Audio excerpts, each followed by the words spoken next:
What are my thoughts on children's church? How there are so many churches that have children's church. What a very, very, very, very great question. And shout out to everybody as we all talk. Give the Most High all the honor, the glory, and all praise and worship. Thank you, Holy Spirit. Thank you, Yahushua, who hung, bled, and died. I have an old saying, and y'all have heard me say this a lot of times on here, that you are your child's first teacher. They watching you as an example of everything as they come into the world, when they babies, from infants to growing up. And a lot of people that I know, they flock to the mega churches because the mega churches have children's church. Or now it's like, man, there's so many things they have now for the children. But then I see a laziness too, because so many parents will go drop their children off, and then the parents will go back home. They can say, my babies went to church today. Or some may be in the sanctuary while their children are in other places of the church with all the other activities.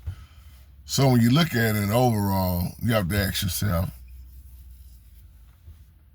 and I have to take it there, because a lot of these people in leadership in these churches, you see it all the time on the news, you know, these people in leadership, excuse me, messing with others, messing with people's children. Got to take it there.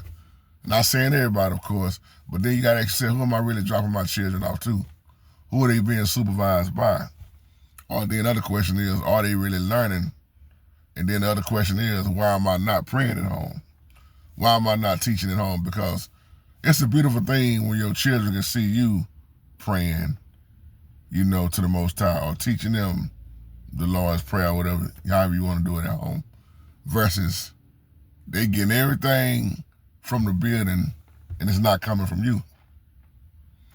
And then you can get so comfortable inside of these buildings. Once again, I'm not knocking what nobody do, but you can get so comfortable in the format of doing the same thing over and over and over again. And then, well, we growing. But then you got to relax yourself. Am I really growing? And then you got to look at this. Are your children being taught just tradition? Because let me tell you something. There are some Bible studies that it's going to be very difficult for a child to understand. I was just having this conversation with a pastor the other day about the book of Revelation, which half of the churches I know don't teach the book of Revelation, not Daniel, no way. But then you just think about it. You're trying to have a Sunday school or a Bible study class from the book of Daniel or the book of Revelation. Then the children have all these questions, you know, that you got people trying to teach that they don't even understand it themselves. So how they can't understand it, then you got a child trying to understand it. It kind of causes a lot of confusion.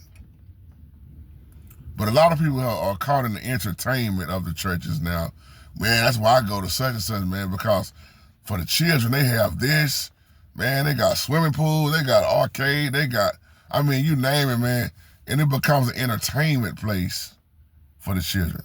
They may learn a little something about God, and then it's like, it's time to play. So, I'm not against people taking their children to the buildings with the what you call it, the children's church. I think that's what they call it, children's church. But then you gotta understand though, what are they really learning? That's the way I look at that. What are they really learning? And I think about my children. Everything with them starts at home. That's why I'm teaching them how to pray, you know, how to read, how to study.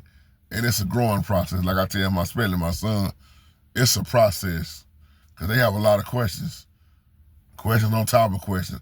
So just give me some feedback on what y'all think. That's a great question.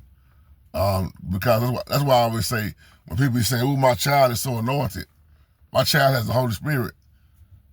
And they brag on it sometimes. I'm not talking about everybody. But like I always say, you got to even be careful with that. And I always go to my boy Samuel when he was little, you know, and he didn't recognize the Most High's voice. And Eli had to show him that's the Holy Spirit calling you, not me. He thought it was Eli calling him 3 times, so he had to learn. But the Holy Spirit always have people in your life that you will learn from, you know. So, and I'm kind of thinking about that post Donnie McClurkin did. That's why I say you got to be careful with your children in these churches, because I applaud Donnie McClurkin for coming forward and just being real in that teaching he was doing about how he was molested, you know, raped at 8 years old, man, by the dude at church. The dude, he said the only way he could find love was the one that came with him at 8 years old, and the man started messing with him on, like, hey, let me show you the piano. He knew that Donnie loved piano in church as a young boy, and he used that against Donnie McClurkin. And I'm not saying all people is like this once again, but my point is you got to be careful with these churches who you leaving your children up under, you know, but the best lesson starts at home. But look at how many people do not teach their children at home. They depend on the church building to do everything. So once again, if you can find that type of building that's operating under the Holy Spirit, you know, but you got to be careful out here, y'all. Cause like I was listening to Donnie McClurkin, man, that dude knew how he loved the piano, and this was a church-going man who was messing with that boy when he was 8 years old. Messed his mind up, messed his body up, messed him up, period, through the church building, through the piano. So y'all just be careful. I know that's kind of getting away from the video, but it adds with the video in so many ways, because it's still talking about inside of the church building, especially when you're talking about children's church.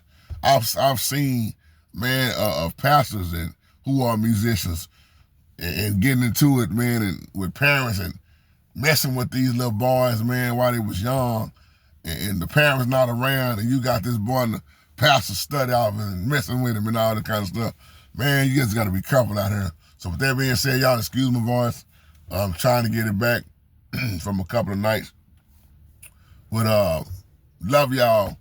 Shabbat shalom to you, and have a wonderful, blessed day.